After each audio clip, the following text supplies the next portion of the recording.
Hello नमस्कार दोस्तों, इसके ग्लोबल क्लासेस के यूट्यूब चैनल में आप लोग का बहुत बहुत स्वागत है।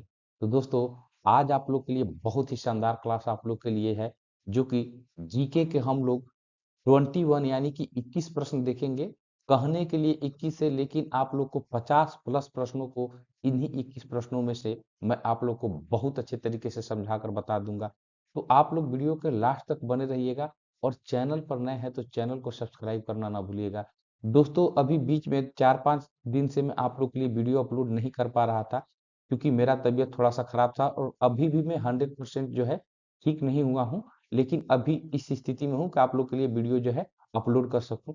तो आप लोग चलिए देखिए, पहले प्रश्न को देखिए, और आप लोग इस वीडियो को काफी अच्छे तरीके से देखिएगा, क्योंकि ये बहुत ही महत्वपूर्ण है आप लोग के लिए। तो पहला प्रश्न आप लोग के लिए है कि भारत में ऋण नियंत्रक के रूप में कौन सा कार्य करता है। भारत में ऋण नियंत्रक के रूप में कौन सा कार्य करता है। ऑप्शन है केंद्रीय सरकार, भारतीय रिजर्व बैंक, भारतीय स्टेट बैंक और योजना आयोग। ये चार ऑप्शन आप लोग के लिए है। तो आप लोग को इसका जवाब सही जो है, आप लोग चाहे तो मेरे साथ साथ भी कमेंट बॉक्स में जवाब इसको दे सकते हैं, और अंत में जरूर बताइएगा कि कितने प्रश्नों का सही आप लोगों ने उत्तर किया। तो भारतीय रिजर्व बैंक को, यहाँ पर देखिए, भारतीय रिजर्व बैंक को भारत में ऋण नियंत्रक के रूप में जो है यही कार्य करता है। कौन सा? भारतीय रिजर्व बैंक। तो दोस्त मेरे, इससे महत्वपूर्ण फैक्ट क्या क्या परीक्षाओं में पूछे जाते हैं, ये जितना मैं पॉइंट बता रहा हूँ दोस्त मेरे, आप लोगों को बस यूं ही समझ लीजिए कि काफी एक्सपीरियंस आप लोग के लिए, जो काफी एक्सपीरियंस गेन करने के बाद ये बातें बता रहा हूँ कि क्या क्या पूछा जाता है। तो ये बात समझ लीजिए कि भारतीय रिजर्व बैंक की एक बात तो आप लोग को कभी कभी स्थापना पूछ लिया जाता है, ठीक है ना। आप लोग के लिए स्थापना पूछ लिया जाता है। तो स्थापना की अगर बात किया जाए तो ये आप लोग को हो जाएगा 1 अप्रैल 1935 को जो है भारतीय रिजर्व बैंक की स्थापना हुई।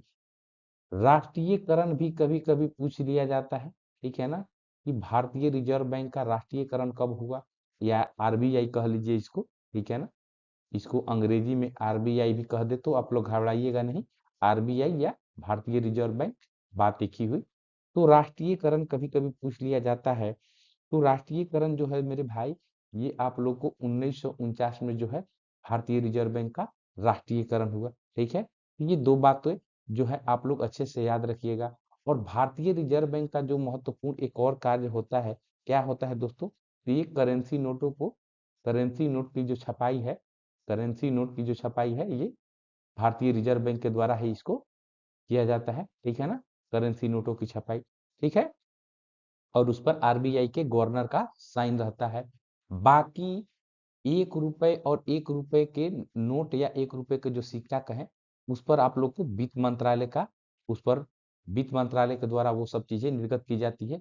लेकिन इससे ज्यादा जो है करेंसी नोटों को, 1 रुपए से ज्यादा के नोट को ये रिजर्व बैंक के द्वारा किया जाता है। तो ये महत्वपूर्ण बातें आप लोग अच्छे से याद रखिएगा। और चलिए अगले प्रश्न की ओर चलेंगे हम लोग।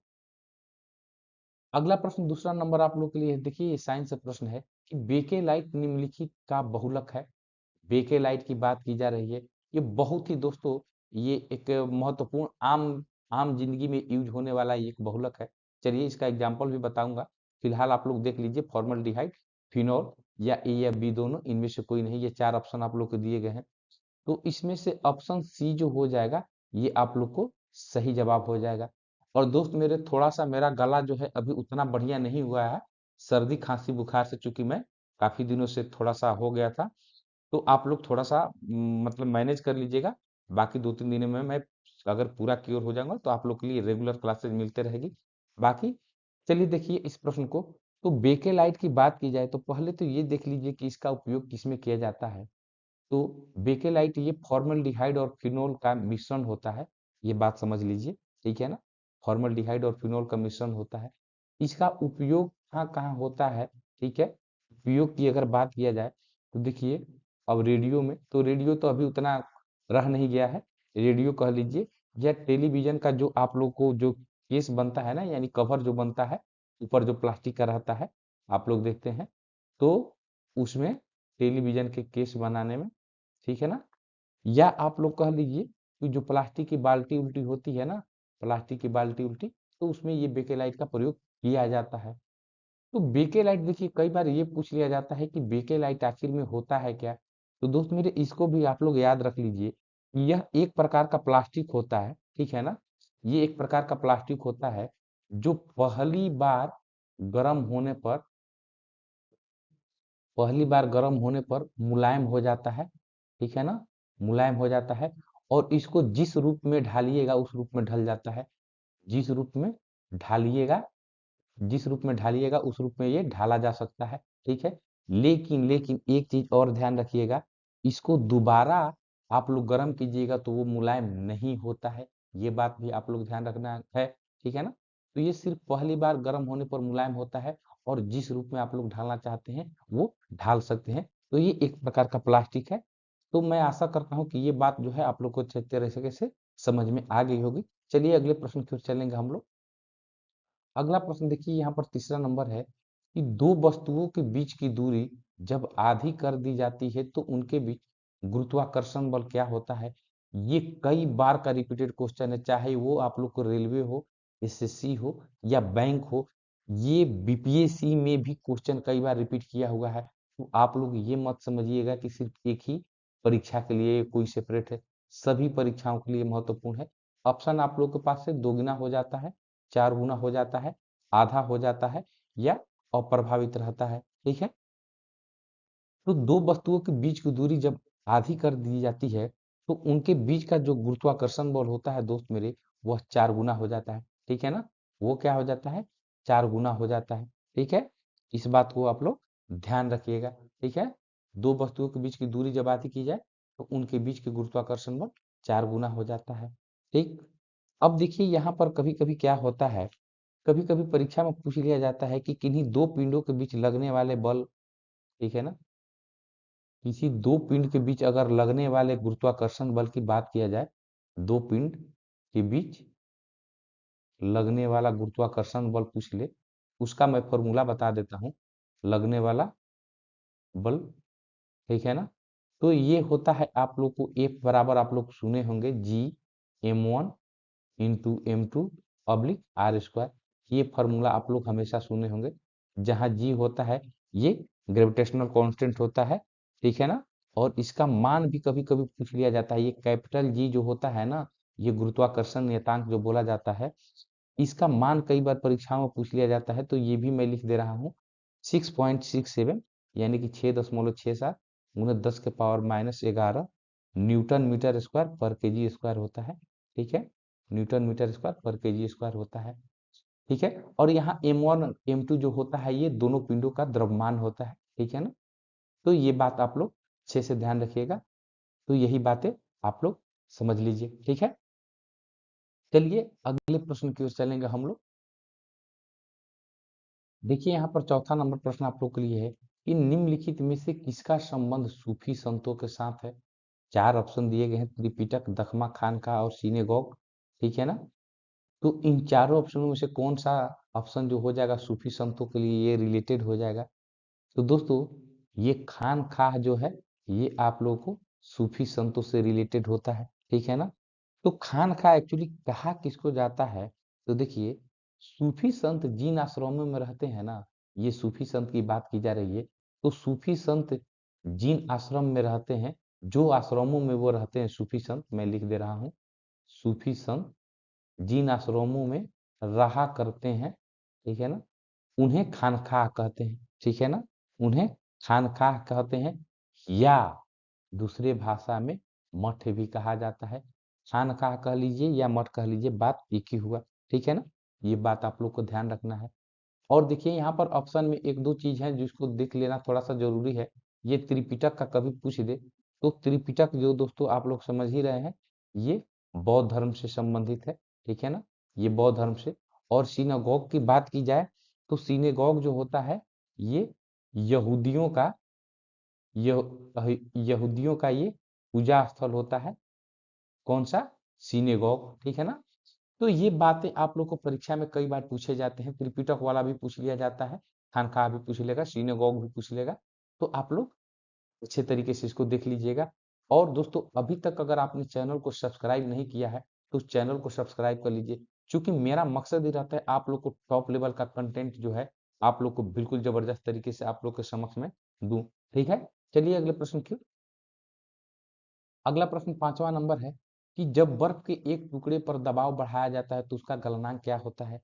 तो बर्फ के जब एक टुकड़े पर दबाव बढ़ाया जाता है तो उसका गलनांक जो है दोस्तों क्या हो जाता है, तो वह घट जाता है। ठीक है ना, वह घट जाता है। तो इस प्रश्न में दोस्तों एकदम बिल्कुल स्टैटिक टाइप से क्वेश्चन पूछता है, स्ट्रेट फॉरवर्ड क्वेश्चन पूछता है कि जब एक बर्फ के टुकड़े पर दबाव बढ़ाया जाता है तो उसका गलनांक क्या होता है, तो वो घट जाता है। ये बात आप लोग ध्यान रखिएगा, इसमें विशेष बताने के लिए कुछ है नहीं। चलिए अगले प्रश्न की ओर चलेंगे। छठा नंबर आप लोग के लिए प्रश्न है कि निम्नलिखित में से कौन न तो तत्व है और न ही यौगिक है। ठीक है ना, तो जो तत्व भी नहीं है यौगिक भी नहीं है, तो देखिए कौन सा है इसमें।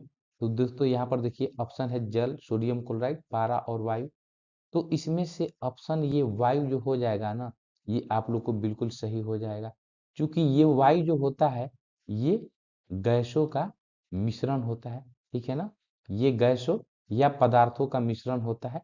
इसको भी मैं लिख दे रहा हूँ, गैसों या पदार्थों का ये मिश्रण जो होता है ये वायु या हवा कह लीजिए। ठीक है, बाकी यौगिक की बात की जाए तो दोस्तों देखिए यौगिक में आप लोग को ये जल भी हो जाएगा, यौगिक हो जाएगा। और यहाँ पर सोडियम क्लोराइड भी दिया हुआ है, ये भी आप लोग को यौगिक हो जाएगा। ठीक है ना, ये भी यौगिक हो जाएगा। ठीक है, क्योंकि देखिए यहाँ पर यौगिक का परिभाषा क्या होता है मैं आप लोग के लिए बता दूं। यौगिक ये होता है कि जब दो या दो से अधिक तत्व एक किसी निश्चित अनुपात में एक तीसरे पदार्थ को बनाते हैं, एक नया पदार्थ को बनाते हैं। ठीक है ना, मैं लिख दे रहा हूँ, दो या दो से अधिक तत्व। ठीक है ना, एक नया तत्व को एक एक निश्चित अनुपात में मिलाने पर, एक निश्चित अनुपात में लिख दे रहा हूँ। ठीक है, एक निश्चित अनुपात में मिलाने पर मिलाने पर एक नया तत्व को बनाते हैं। ठीक है ना, एक नया तत्व में नहीं कह लीजिए, एक नया आप लोग को यौगिक बनाते हैं। ठीक है, जब दो तत्व मिलते हैं तो एक नया यौगिक बनाते हैं। ठीक है, तो उसी का एग्जाम्पल हो गया आप लोग को H2O हो गया यानी कि जल हो गया। यहाँ पर हाइड्रोजन और ऑक्सीजन दोनों का एक निश्चित अनुपात मिलकर जो है एक ये यौगिक बनता है। तो यहाँ पर जल जो है ये यौगिक है आप लोगों को। अगर तत्व की बात किया जाए सिर्फ यहाँ पर, तो तत्व वो होता है दोस्तों, वो न तो विभाजित उसको किया जाता है, न इसके योग से किसी अन्य चीजों को बनाया जाता है। ठीक है ना, तो यह वो शुद्ध पदार्थ होता है जो कि दो भागों में विभाजित नहीं होता है। ठीक है ना, ये विभाजित नहीं होता है तत्व। ठीक है ना, ये शुद्ध रूप होता है, शुद्ध रूप होता है। ठीक है, ये विभाजित नहीं होता है, ये बात याद रखना है। और इसके योग से, सिर्फ एक के योग से आप लोग दूसरा चीज नहीं बना सकते हैं। तो तत्व की बात की जाए तो आप लोग समझ लीजिए जैसे सोना चांदी अगर आमतौर पर यूज जो किया जाता है तो ये सब तत्वों की श्रेणी में आते हैं। इस बात को याद रखना है। और यौगिक आप लोग समझ ही लिए। ठीक है, जल हो गया, सोडियम क्लोराइड हो गया, सोडियम क्लोराइड में यहाँ पर NaCl होता है तो यहाँ पर सोडियम हो गया और ये क्लोरीन हो गया। ठीक है, तो ये बातें आप लोग ध्यान रखिएगा। तो तत्व, यौगिक और मिश्रण को आप लोग अच्छे तरीके से समझ गए होंगे। चलिए अगले प्रश्न की ओर। अगला प्रश्न 7वां नंबर है। देखिए तो काफी लंबा चौड़ा प्रश्न दिख रहा है कि सिंधु घाटी की प्राचीन संस्कृति और आज के हिंदू धर्म के बीच जैव यानी कि ऑर्गेनिक संबंध का प्रमाण किसकी पूजा से मिलता है। ऑप्शन आप लोग के पास है पशुपति इंद्र और देवी माता, पत्थर पेड़ और पशु, विष्णु और लक्ष्मी, शिव और शक्ति। तो सिंधु घाटी की प्राचीन संस्कृति और आज के हिंदू धर्म के बीच की जो संबंधों का प्रमाण मिलता है दोस्तों, ये किसकी पूजा से मिलता है। तो यहाँ पर देख लीजिए, ये शिव और शक्ति जो है इन्हीं लोगों के आप लोगों को पूजा से जो है प्राचीन जो है ये प्रमाण मिलते हैं कि सिंधु घाटी की प्राचीन संस्कृति और आज के हिंदू धर्म के बीच में जो है कहीं ना कहीं संबंध था। ठीक है ना, ये शिव और शक्ति की पूजा से हम लोग को मिलता है। चलिए अगले प्रश्न की ओर चलेंगे हम लोग। अगला प्रश्न देखिए, ये तो प्रश्न बहुत बार क्वेश्चन पूछा जाता है दोस्तों। प्लास्टर ऑफ पेरिस की बात की जा रही है। प्लास्टर ऑफ पेरिस के सेट होने की प्रक्रिया में क्या होता है प्लास्टर ऑफ पेरिस। तो पहले देख लीजिए कि प्लास्टर ऑफ पेरिस का कभी कभी आप लोग को रासायनिक सूत्र ही पूछ दिया जाता है। तो ये बात आप लोग याद रख लीजिए, प्लास्टर ऑफ पेरिस का क्या होता है, तो CaSO4 होल ट्वाइस H2O, ठीक है ना, ये आप लोग को प्लास्टर ऑफ पेरिस का होता है। कहीं कहीं या आप लोग के लिए अगर इस तरह भी दे दे CaSO4, ठीक है, CaSO4 और उसके बाद 1/2 H2O भी दे दे तो आप लोग घबराइएगा नहीं, ये भी प्लास्टर ऑफ पेरिस ही होता है, ठीक है। तो इसका ऑप्शन जो हो जाएगा सेट होने की प्रक्रिया में, ये ऑप्शन जो ए है, यानी कि हाइड्रेट्स के बनने का जो है हाइड्रेशन प्रक्रिया होती है प्लास्टर ऑफ पेरिस को सेट होने में, वही प्लास्टर ऑफ पेरिस जिसका उपयोग मैं आप लोग के लिए बता दूं, कॉमन उपयोग जो होता है, तो इसका उपयोग मूर्तियों को बनाने में होता है दोस्तों, मूर्तियों को बनाने में होता है। और चिकित्सा के क्षेत्र में अगर बात किया जाए तो आप लोग को जब हाथ पैर टूट जाता है तो वहां पर एक जो लेप लगाया जाता है तो प्लास्टर ऑफ पेरिस ही होता है। तो चिकित्सीय पट्टी बांधने में भी प्लास्टर ऑफ पेरिस का प्रयोग किया जाता है, इस बात को ध्यान रखिएगा। चलिए अगले प्रश्न की ओर चलेंगे। अगला प्रश्न 9 नंबर प्रश्न है कि समान अणु सूत्र तथा अलग अलग संरचना सूत्र वाले यौगिक कहलाते हैं। तो यहाँ पर 4 ऑप्शन दिए गए हैं, समभारिक, समन्यूट्रॉनिक, आइसोमर और समस्थानिक। तो देखिए यहाँ पर 3 क्वेश्चन तो बार बार पूछे जाते हैं। देखिए ये समभारिक वाला, आइसोमर वाला, आइसोमर जिसको समावयवता भी कहते हैं, और समस्थानिक, ये तीनों जो है बार बार परीक्षाओं में पूछे जाते हैं, चाहे वो केंद्र सरकार की परीक्षा हो या राज्य सरकार के द्वारा आयोजित की जाने वाली परीक्षा हो। तो पहले तो क्वेश्चन देख लीजिए क्या पूछ रहा है कि समान अणु सूत्र तथा अलग अलग संरचना सूत्र वाले यौगिक क्या कहलाते हैं। तो यह कहलाते हैं दोस्त, ये आइसोमर कहलाते हैं, ठीक है ना। क्या कहलाते हैं? आइसोमर कहलाते हैं, ठीक है। इसको हिंदी में अगर बात किया जाए तो समायवता कहते हैं, ठीक है ना, समायवता। मैं इसको थोड़ा सा मिटा दूं अच्छे से, समावयवता कहते हैं, ठीक है।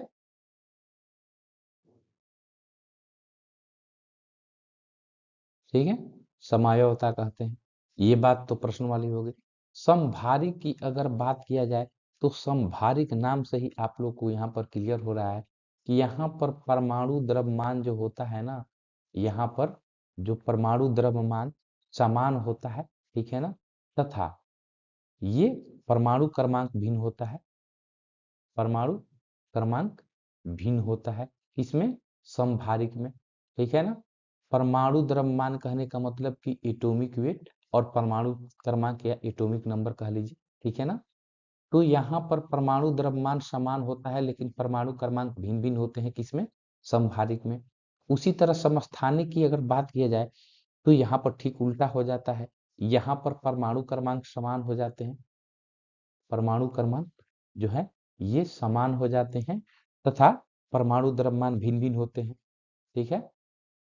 परमाणु द्रव्यमान भिन्न भिन्न होते हैं, ठीक है, परमाणु द्रव्यमान भिन्न भिन्न होते हैं, ठीक है। तो आप लोग यूरेनियम का आप लोग नाम सुनेंगे, जैसे यूरेनियम 92 235, यूरेनियम 92 238, ऐसे आप लोग सुने होंगे, ठीक है ना। तो ये आप लोग को समस्थानिक वाली बात हो गई, ठीक है। और आप लोग को समभारिक वाले में समझ जाइए कि आप लोगों को समान परमाणु द्रव्यमान होते हैं लेकिन परमाणु क्रमांक भिन्न भिन्न होते हैं, ठीक है। तो ये बात आप लोग अच्छे तरीके से याद रखिएगा। अब सम न्यूट्रॉनिक मतलब इसमें न्यूट्रॉनों की संख्या सेम होती है, ये बात भी आप लोग ध्यान में रखिएगा। तो मैं आशा करता हूँ कि ये बात भी आप लोगों को अच्छे तरीके से समझ में आ गया होगा। चलिए अगले प्रश्न की ओर चलेंगे हम लोग। अगला प्रश्न ये 10वां नंबर देख लीजिए कि पाचन प्रक्रम में किससे सहायता मिलती है? पाचन प्रक्रम में किससे सहायता मिलती है? ऑप्शन ए है एंजाइम, हार्मोन, खनिज और विटामिन। यहाँ पर 4 ऑप्शन दिए गए हैं, इन 4 ऑप्शनों में से आप लोग को बताना है कि कौन सा ऑप्शन जो है बिल्कुल सही हो जाएगा। तो दोस्त मेरे यहाँ पर पाचन प्रक्रम की बात की जा रही है, तो दोस्तों इसमें जो है सहायता किसका मिलता है? तो ये मिलता है आप लोग को, ये एंजाइम का मिलता है, ठीक है ना। ये एंजाइम जो हो जाएगा बिल्कुल सही जवाब हो जाएगा। तो एंजाइम में कौन कौन से एंजाइम होते हैं जो हम लोग को भोजन को पचाने में मदद करते हैं? नोट कर लो, अपने कॉपी में नोट कर लो मेरे भाई। ट्रिप्सिन याद कर लो, ठीक है ना, ट्रिप्सिन, एमाइलेज, एमाइलेज, और आप लोग के एक होता है लाइपेज होता है, ठीक है ना, लाइपेज जो होता है ये आप लोग को तीन जो ये एंजाइम जो है आप लोग को भोजन के पाचन करने में मदद करता है हम लोग के शरीर में। ये तीनों एंजाइम होते हैं, ठीक है ना। तो मैं आशा करता हूँ कि ये प्रश्न भी आप लोग को अच्छे तरीके से समझ में आ गया होगा। चलिए अगले प्रश्न की ओर चलेंगे। अगला प्रश्न 11 नंबर है कि एक वास्तविक गैस दबाव लगाकर तब द्रव में बदली जा सकती है जबकि उसका तापमान, ठीक है ना। एक वास्तविक गैस दबाव लगाकर द्रव में बदली जा सकती है जबकि उसका तापमान क्या होता है। तो दोस्तों इसका सही जवाब हो जाएगा ए, हो जाएगा क्रांतिक तापमान। तो क्रांतिक तापमान का मतलब ही ये होता है दोस्तों, यह एक उच्चतम तापमान होता है जिसमें गैस की अवस्था को द्रव में बदला जा सकता है। आप लोग मोटा मोटी यही बात समझिए, ये वो तापमान होता है जिसमें आप लोग को ये गैस की अवस्था को द्रव में बदला जाना जो है ये संभव होता है। वही ये क्रांतिक तापमान कहलाता है।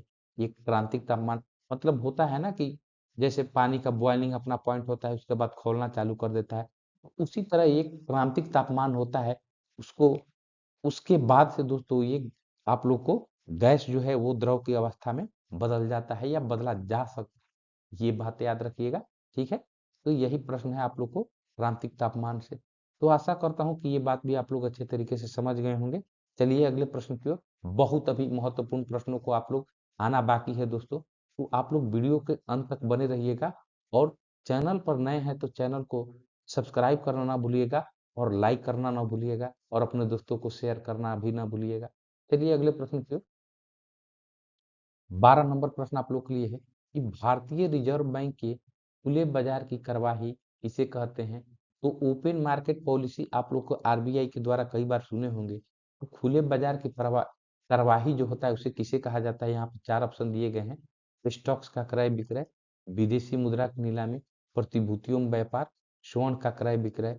तो दोस्तों भारतीय रिजर्व बैंक की जो खुले बाजार की कार्यवाही होती है ना, ये आप लोग को साख वाली नीति होती है जिसमें ये प्रतिभूतियों में व्यापार होता है, ठीक है ना। ये प्रतिभूतियों में व्यापार जो होता है, इस प्रश्न का बिल्कुल सही जवाब हो जाएगा। और ये सभी वीवीआई क्वेश्चन है आप लोग के लिए, वेरी वेरी इंपॉर्टेंट प्रश्न है। आप लोग अगर परीक्षा देते होंगे तो आप लोग बखूबी से समझ सकते हैं इन प्रश्नों का क्या आप लोग को ये महत्व रहता है परीक्षा में। अगले प्रश्न की ओर चलेंगे। अगला प्रश्न यहाँ पर 13 नंबर है कि आजीवक एक संप्रदाय था। आजीवक एक संप्रदाय था दोस्तों, ये भी बहुत ही महत्वपूर्ण प्रश्न है। ऑप्शन है बुद्ध का समसामयिक, बौद्धों से अलग हुई एक शाखा, क्वार्क द्वारा स्थापित संप्रदाय, तो शंकराचार्य द्वारा स्थापित संप्रदाय। तो आजीवक किस प्रकार का संप्रदाय था। तो दोस्तों यह बुद्ध का एक समसामयिक, ठीक है ना, ये संप्रदाय था, ठीक है, आजीवक। और इसमें प्रश्न कभी कभी पूछ लिया जाता है आजीवक संप्रदाय के संस्थापक कौन थे। आजीवक जो संप्रदाय था इसका संस्थापक का कभी कभी पूछ लिया जाता है कि आजीवक संप्रदाय के संस्थापक कौन थे। तो मखली पुत्र गोसाल का आप लोग नाम सुने होंगे, मैं लिख दे रहा हूं। मखली पुत्र गोसाल जो हैं ये आप लोग को आजीवक संप्रदाय के संस्थापक थे। बहुत ही महत्वपूर्ण क्वेश्चन दोस्तों, कई बार का ये रिपीटेड प्रश्न है, ठीक है ना। सभी परीक्षाओं में ये आने वाले प्रश्न है। चलिए अगले प्रश्न की ओर चलेंगे हम लोग। प्रश्न 14 नंबर है कि 9 अगस्त 1942 को शुरू होने वाली भारत छोड़ो आंदोलन के समय किसने करो या मरो का नारा दिया था। अरे भाई ये तो बहुत इजी क्वेश्चन हो गया, लेकिन ये थोड़ा सा थ्योरी ज्यादा दे दिया। खैर यहाँ पर एक बात याद रख लीजिएगा, कई बार परीक्षाओं में आप लोग को ये पूछा गया है प्रश्न कि 9 अगस्त 1900, ये डेट पूछ लिया जाता है। देखिए मैटर कहाँ फंस जाता है आप लोग को। सब लोग जानते हैं कि भारत छोड़ो आंदोलन जो है 1942 में जो है हुआ था, ठीक है ना। लेकिन डेट अगर पूछ देता है तो वहां मैटर फंस जाता है। तो डेट की अगर बात किया जाए तो 9 अगस्त 1942 को जो है भारत छोड़ो आंदोलन जो है इसकी शुरुआत हुई थी। और उसी में महात्मा गांधी जी के द्वारा जो है ये करो या मरो वाला जो नारा जो है ये दिया गया था। काफी फेमस नारा था, डू और डाई, ठीक है ना, करो या मरो, जो कि भारत छोड़ो आंदोलन के समय में दिया गया था। तो ये तीनों बात आप लोग याद रखिएगा मेरे भाई, ये बहुत ही महत्वपूर्ण क्वेश्चन है आप लोग के लिए। और भारत छोड़ो आंदोलन से मुझे नहीं लगता है कि ऐसा कोई एग्जाम बाकी होगा जिसमें प्रश्न न पूछा जाता हो। तो भारत छोड़ो आंदोलन से आप लोग प्रश्न पूछा ही जाता है बिल्कुल। चलिए अगले प्रश्न की ओर चलेंगे। अगला प्रश्न 15 नंबर है कि किसी स्थिर अक्ष के परितः परिक्रमागत पिंड में होगी। यानी कि सपोज कीजिए कि यहाँ पर कोई फिक्स एक ये आप लोग के लिए एक्सिस हो गया और इस अक्ष के प्रति अगर कोई कोई चीज को अगर घूम रहा है ऐसे ऐसे ऐसे ऐसे ऐसे करके, ठीक है ना, अगर ये परिक्रमा कर रहा है, तो ये दोस्तों ऐसे अगर परिक्रमा करेगा तो ये किस प्रकार का आप लोग को यहाँ पर ये गति का यहाँ पर पिंड में गति होगा। तो दोस्तों देखिए ये एक वृत्ताकार पथ को ये आप लोग को निर्माण कर देता है। तो इसमें किसी भी स्थिर अक्ष के परितः अगर किसी चीज को परिक्रमा किया कराया जाए पिंड को, तो वो जो दोस्तों मेरे ये वृत्तीय गति में हो जाता है, ठीक है ना, सर्कुलर मोशन में हो जाता है, ठीक है ना, वृत्तीय गति में हो जाता है। और वृत्तीय गति तो आप लोग समझ ही सकते हैं, मैं यहाँ पर बता ही दिया हूँ कि जब कोई वस्तु वृत्ताकार मार्ग में गति करती है, ठीक है ना, ये वृत्ताकार मार्ग में गति करती है। मैं यहाँ पर एक वृत्ताकार वृत्त बनाने की कोशिश करूँ, ठीक है, उतना नहीं बन पा रहा है तो आप लोग उतना ध्यान मत दीजिएगा उस चीज को, ठीक है। तो यहाँ पर ये एक वृत्ताकार में बनाने का पूरा बना नहीं, इसको आप लोग ध्यान, ये एक्सिस हो गया। अगर इस एक्सिस में ऐसे ऐसे ये आप लोग को रोटेशन करता है, तो ये आप लोग को सर्कुलर मोशन का ये वृत्तीय गति जो है कहलाता है, ठीक है ना। ये किसी स्थिर अक्ष के पर जो कोई पिंड या कोई आप लोग को वस्तु घूमेगी, वो सर्कुलर आप लोग को सर्कुलर पाथ में ही घूमेगी और सर्कुलर मोशन होगा उसमें। ये दोनों बात आप लोग याद रखिएगा, ठीक है। अगले प्रश्न की ओर चलेंगे हम लोग। प्रश्न 16 नंबर, बहुत ही महत्वपूर्ण प्रश्न दोस्तों, कि नौकरियों और शैक्षणिक संस्थाओं में समाज में कमजोर वर्ग के लिए आरक्षण उपलब्ध कराने हेतु केंद्र सरकार को संविधान का कौन सा प्रावधान अधिकार देता है। नौकरियों और शैक्षणिक संस्थाओं में समाज के कमजोर वर्ग के लिए आरक्षण की अगर बात की जा रही है, तो दोस्तों यह जो होता है, ये अनुच्छेद 16 जो हो गया, ये बिल्कुल सही जवाब हो गया। अनुच्छेद 16 के अंतर्गत नौकरी या शैक्षणिक संस्थाओं में समाज के कमजोर वर्ग के लिए आरक्षण उपलब्ध कराने का केंद्र सरकार का संविधान में ये प्रावधान है, अनुच्छेद 16 के द्वारा, ठीक है। और यहाँ पर देखिए और एक दो ये अनुच्छेद दिया हुआ है, अनुच्छेद 14 जो है, ये भी प्रश्न कई बार पूछा जाता है कि अनुच्छेद 14 क्या है। तो दोस्त मेरे इसको याद रख लीजिएगा, ये विधि के समक्ष समता जो है, विधि के विधि के समक्ष समक्ष समता जो है, ये आप लोग को अनुच्छेद 14 की बात हो गई, ठीक है। ये अनुच्छेद 46 की अगर बात किया जाए, तो ये अनुच्छेद 46 में एससी एसटी की शिक्षा से एसटी एसटी की शिक्षा से बातें जो है यहाँ पर बताई गई है अनुच्छेद 46 में। अनुच्छेद 19 की बात किया जाए तो यहाँ पर आप लोग को बहुत ही महत्वपूर्ण ये अनुच्छेद 19 है, क्योंकि ये मूल अधिकार से संबंधित है, ठीक है ना, मूल अधिकारों से संबंधित है। अगर कभी परीक्षा में पूछ लिया जाए कि मूल अधिकारों की संख्या कितनी है, तो मूल अधिकार जो है अभी 6 है वर्तमान में, पहले 7 थे लेकिन अब 6 है मूल अधिकार, ठीक है। ये बात आप लोग याद रखिएगा। तो मैं आशा करता हूँ ये प्रश्न भी आप लोग अच्छे तरीके से समझ गए होंगे। चलिए अगले प्रश्न फिर चलेंगे। 17 नंबर यहाँ पर प्रश्न है कि निम्नलिखित में से कौन सी धातु नाइट्रिक अम्ल द्वारा प्रभावित नहीं होती है। तो नाइट्रिक अम्ल की बात की जा रही है दोस्तों, ऑप्शन है चांदी, सोना, तांबा और पारा।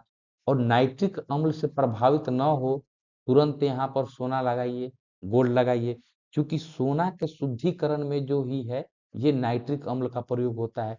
सोना का जब शुद्धिकरण किया जाता है तब उसमें नाइट्रिक अम्ल का प्रयोग किया जाता है, ये बात भी आप लोग ध्यान में रखिएगा। तो नाइट्रिक अम्ल का इस पर कोई प्रभाव नहीं पड़ता है, इसीलिए सोना के शुद्धिकरण में जो है नाइट्रिक अम्ल का प्रयोग किया जाता है, ठीक है। तो इस प्रश्न का उत्तर बी हो जाएगा सही। चलिए अगले प्रश्न की, प्रश्न 18 नंबर है यहाँ पर कि एक व्यक्ति का पृथ्वी पर तब न्यूनतम दाब होता है जब वह पृथ्वी पर लेटा होता है, खड़ा होता है, बैठा होता है, दौड़ रहा होता है। तो दोस्त मेरे एक बात आप लोग ध्यान रखिए कि ये ऑप्शन यहाँ पर तो ए सही हो जाएगा। आप लोग कभी सुने होंगे कई बार परीक्षाओं में, या ऐसे प्रैक्टिकली भी आप लोग समझिए कि जब कोई व्यक्ति कीचड़ वाले ये कीचड़ में या दलदल में फंस जाता है, तो उसको सलाह देता दिया जाता है कि वो पेट के बल लेट जाए, ठीक है ना? पेट के बल लेट जाए। उससे क्या होता है कि उसका दबाव जो है वो पृथ्वी पर कम पड़ने लगता है, जिससे वो अंदर की ओर उतना नहीं धंस पाता है जल्दी-जल्दी, ठीक है ना? और उसी तरह वो निकलने का कोशिश कर सकता है। लेकिन अगर वही व्यक्ति सिर्फ खड़ा रहेगा, तो वो पृथ्वी पर अधिक दबाव लगेगा और एक स्वतंत्र आप लोग को जो एरिया होगा, एक जो सरफेस होगा उस पर ज़्यादा आप लोग को दबाव लगेगा, तो वो अंदर धँसने की संभावना बहुत प्रबल रहती है। तो पृथ्वी पर न्यूनतम दाब किसी व्यक्ति का तब होता है जब वो पृथ्वी पर लेटा होता है। यही कारण होता है दोस्तों, न्यूनतम दाब लगता है, ठीक है ना? जिससे जब अगर कोई व्यक्ति पृथ्वी पर लेटा होता है, तो इस बात को याद रखिएगा। और यहाँ पर दाब की बात की जा रही है, तो दाब को तो आप लोग समझ ही सकते हैं कि दाब क्या कहलाता है। अगर दाब की बात की जाए, प्रेशर की बात की जाए, ठीक है ना? प्रेशर ही होता है ना? तो किसी सतह के स्वतंत्र क्षेत्रफल पर लगने वाले, मैं लिख दे रहा हूँ, इसका भी डिफिनीशन कई बार पूछ लिया जाता है। किसी सतह के स्वतंत्र स्वतंत्र क्षेत्रफल पर लगने वाले लगने वाले बल को दाब कहते हैं, ठीक है? बल को दाब कहते हैं। ये बात आप लोग ध्यान रखिएगा, ठीक है? और इसका एसआई यूनिट कभी-कभी पूछ दिया जाता है, कभी-कभी क्या कई बार पूछा गया है कि इसका एसआई यूनिट क्या होता है दाब का? तो दाब का एसआई यूनिट पास्कल होता है मेरे भाई, ये याद रखिएगा, इसको पीए से डिनोट किया जाता है। तो मैं आशा करता हूँ कि ये प्रश्न भी आप लोग को अच्छे तरीके से समझ में आ गया होगा। चलिए अगले शानदार प्रश्न की ओर चलेंगे। अगला प्रश्न 19 नंबर है आप लोग के लिए कि सूर्य के प्रकाश का कौन सा भाग सौर कुकर को गर्म करता है? तो सोलर कुकर का आप लोग नाम सुने होंगे, ठीक है ना? सोलर कुकर का आप लोग नाम सुने होंगे। अभी आप लोग को सोलर एनर्जी से काफी जो है आप लोग को भारत सरकार द्वारा कई आप लोग को योजनाएं भी हैं, सोलर ऊर्जा, सोलर एनर्जी को बढ़ावा देने के लिए की जा रही है। तो खैर वो बातें अलग है। यहाँ पर देखिए कि वो कौन सा भाग जो है सोलर कुकर को गर्म करता है। ऑप्शन है पाराबैंगनी, लाल प्रकाश, सौरभ और अंतरिक्ष किरणें। तो इसमें से जो दो ये अवरक्त किरणें जो होती है ना, यही सोलर कुकर को गर्म करता है, ठीक है ना? सूरज के प्रकाश से जो अवरक्त किरणें निकलती है, वही जो है सोलर कुकर को गर्म करता है। ऑप्शन सी सही हो जाएगा। ये कई बार का रिपीटेड क्वेश्चन है, चाहे वो एसएससी कह लीजिए, रेलवे कह लीजिए, बीपीएससी कह लीजिए, या आप लोग को कई अन्य एग्जामों में भी ये आप लोग को रिपीटेड बार बार का प्रश्न है, ठीक है? चलिए अगले प्रश्न की ओर चलेंगे। प्रश्न 19 नंबर है यहाँ पर कि NaOH सूत्र वाले एक यौगिक का रासायनिक नाम क्या है? तो अभी कुछ आप लोग को पहले एक क्वेश्चन में मैं यहाँ पर तत्व और यौगिक को जो बता रहा था, शायद वो छठा या सातवां नंबर प्रश्न था। तो वहां पर मैंने बताया था कि जब दो या दो से अधिक तो एक निश्चित अनुपात में मिलते हैं, तो वो यौगिक का निर्माण करते हैं, ये कंपाउंड वही कहा जा रहा है। तो देखिए यहाँ पर NaOH सूत्र वाले यौगिक का सामान्य नाम, जनरल नाम क्या कहा जाता है? चार ऑप्शन है, caustic soda, baking soda, soda S और पोटाश। तो इसको क्या कहा जाता है मेरे भाई? तो इसको कहा जाता है कास्टिक सोडा कहा जाता है। और NaOH को आप लोग सोडियम हाइड्रोक्साइड भी कहा जाता है इसको, अगर कभी दे दिया जाए तो सोडियम हाइड्रोक्साइड भी कहा जाता है, हाइड्रोक्साइड भी कहा जाता है इसको, ठीक है ना? सोडियम हाइड्रोक्साइड भी कहा जाता है, या सामान्य नाम जो है इसको कास्टिक सोडा कहा जाता है। कास्टिक सोडा का अगर उपयोग की बात की जाए, मैं यहाँ पर उपयोग भी आप लोग के लिए बता दूं कि इसका कहाँ-कहाँ उपयोग होता है कास्टिक सोडा का। तो इसका अधिकतर उपयोग जो होता है दोस्तों, हम लोग जो साबुन बनाने में जो है इसको यूज करते हैं बहुत ज़्यादा, साबुन बनाने में। थोड़ा-सा यहाँ पर मैं जल्दी-जल्दी लिख दे रहा हूँ, तो थोड़ा उसको आप लोग देख लीजिएगा। साबुन बनाने में जो है इसको कास्टिक सोडा का प्रयोग किया जाता है। दवा बनाने में भी कास्टिक प्रयोग दवा बनाने में भी यूज किया जाता है इसको, और पेट्रोलियम शोधन में भी इसका यूज किया जाता है, ठीक है ना? पेट्रोलियम को शोधन करने में पेट्रोलियम को शोधन करने में या साफ करने में जो है कास्टिक सोडा का प्रयोग किया जाता है, जिसका रासायनिक सूत्र होता है आप लोग को NaOH होता है, ठीक है ना? तो मैं आशा करता हूं कि आप लोग को 20 प्रश्न जो है बहुत शानदार तरीके से आप लोग को बता दिया। जहां पर आप लोग को जरूरत था वहां पर मैंने उसको अच्छे तरीके से आप लोग को समझा दिया हूं। और थोड़ा मेरा गला अभी खराब है, इसलिए बहुत ज़्यादा प्रश्न जो है आप लोग के लिए लेकर मैं नहीं आ रहा हूँ। 20-20 प्रश्नों का इसी तरह सीरीज चलते रहेगा, सभी प्रतियोगी परीक्षाओं के लिए जो महत्वपूर्ण रहेगा, और बार-बार के रिपीटेड प्रश्नों को आप लोग को इसी तरह मैं आप लोग को अपने चैनल के माध्यम से आप लोग के समक्ष लाऊँगा। तो मैं आशा करता हूँ कि आप लोग को आज का क्लास काफ़ी अच्छा लगा होगा, और अच्छा लगा है तो चैनल को लाइक, शेयर और सब्सक्राइब करना ना भूलिएगा। और आज का होमवर्क प्रश्न आप लोग देख लीजिए। ये होमवर्क प्रश्न आप लोग के लिए है, जिसका जवाब आप लोग को कमेंट बॉक्स में करना है, ठीक है ना? इसका जवाब आप लोग को कमेंट बॉक्स में करना है कि भारत में घोरखूर या वाइल्ड एस कहाँ पाया जाता है? ऑप्शन है सुंदरबन, असम के जंगल, कच्छ का रण और कावेरी का डेल्टा। तो आप लोग होमवर्क प्रश्न को दोस्तों आप लोग जरूर कमेंट बॉक्स में कीजिएगा कि इसका सही आंसर क्या है। तो दोस्त मेरे, आज का यह महत्वपूर्ण क्लास यहीं पर समाप्त होता है। एक और शानदार क्लास लेकर मैं आप लोग के लिए आप लोग के समक्ष में उपस्थित हूँगा। तब तक के लिए मैं आप लोगों से आज्ञा लेना चाहूँगा। जय हिंद दोस्तों।